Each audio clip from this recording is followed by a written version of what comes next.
की बहुत बहुत शुभकामनाएं अंजलि। सुमित ने सोती हुई पत्नी के सर पर प्यार से हाथ फेरते हुए कहा, जल्दी उठकर तैयार हो जाओ, बच्चों ने हमारे लिए सरप्राइज प्लान किया है। अंजलि तैयार होकर बाहर आती है तो देखती है उसके बच्चों ने केक और अपने हाथों का बना नाश्ता डाइनिंग टेबल पर लगा दिया था। हैप्पी एनिवर्सरी मम्मी पापा, बच्चों ने गले लगते हुए कहा। अंजलि, ये तुम्हारे लिए तोहफा, सुमित ने एक पैकेट अंजलि को देते हुए कहा। अंजलि मन ही मन बुदबुदाने लगी, हर बार की तरह इसमें साड़ी या सलवार सूट ही होगा। पैकेट खोलते ही उसमें सुंदर सी हरे रंग की साड़ी निकली। ये क्या सुमित, फिर साड़ी? कितने दिनों से तुम्हें सोने के कंगन बनवाने को बोल रही हूं, वह भी आ जाएंगे, इसीलिए तो इतनी मेहनत कर रहा हूं। थोड़ा सब्र रखो, अभी के लिए इसी से ही काम चलाओ, मुस्कुराते हुए सुमित बोला। सब ने मिलकर स्वादिष्ट नाश्ते का आनंद लिया। सुमित ऑफिस के लिए निकल गया और बच्चे स्कूल के लिए। अंजलि ने गरीब परिवार में जन्म लिया था, अभाव में उसकी परवरिश हुई। वह हमेशा सोचती थी किसी बड़े घर में उसकी शादी हो जाए तो इस गरीबी से मुक्ति मिल जाए। देखने में तो अंजलि बहुत खूबसूरत थी। संयोगवश उसका विवाह मध्यम वर्गीय सुमित से हो जाता है।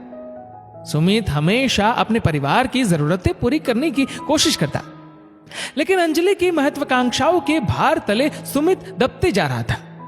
ऑफिस में बैठ घंटों ओवरटाइम करता। अंजलि हमेशा महंगे कपड़े गहनों की फरमाइश करती और मांग पूरी ना होने पर अपने पति को ताने देती। सबके जाने के बाद अंजलि घर पर अकेली रह गई। उसने फ्रिज खोला तो देखा सब्जी फल सब खत्म हो चुके थे, इसलिए उसने पास के सब्जी बाजार जाने का सोचा और अपनी स्कूटी निकाली। रास्ते में वो सोचने लगी, इतने सालों में सुमित को कभी ऐसा नहीं लगा कि पत्नी के लिए 2-4 छोटे मोटे गहने बनवा दे। अंजलि अपने विचारों में खोई हुई थी कि उसकी स्कूटी एक कार से भिड़ते भिड़ते बची। कार में से महिला उतरी और अंजलि पे चिल्लाने लगी, दिखाई नहीं देता क्या, कार के सामने आकर मरने चली हो? अरे नीलम, तुम? सालों बाद अपनी सहेली को इस तरह से देखकर अंजलि को बहुत खुशी हुई। दोनों सहेलियां सड़क किनारे आकर बात करने लगी। मेरे पति ने यहां भी अपना कारोबार जमा लिया, इसलिए 2 सालों से हम यही हैं। अंजलि, मेरा घर यही पास में ही है, चलो वहां चलकर बातें करते हैं, नीलम ने कहा। अंजलि नीलम के साथ उसके घर के लिए निकल गई। घर पहुंचते ही गार्ड ने बड़ा सा मेन गेट खोला। घर किसी महल से कम नहीं था।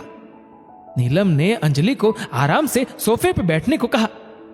घर की मेड दोनों के लिए पानी लेकर आई।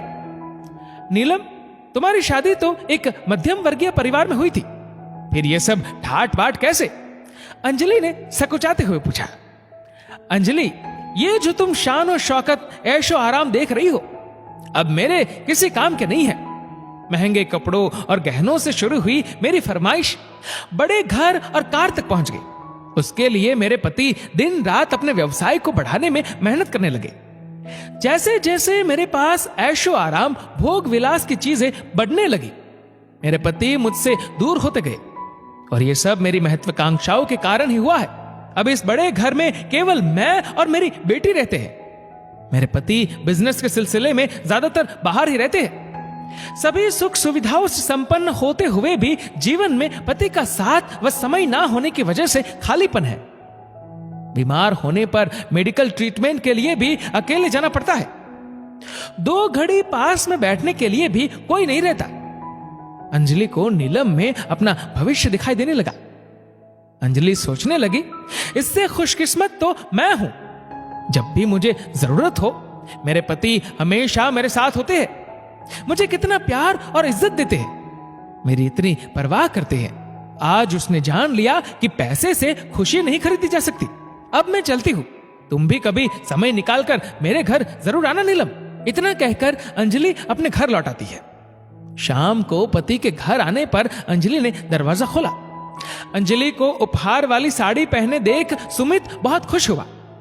अंजलि ने घर पर ही अच्छे से डिनर की व्यवस्था की थी। अंजलि ने आज जान लिया था कि जीवन में अपनों का साथ ही सच्ची खुशी देता है।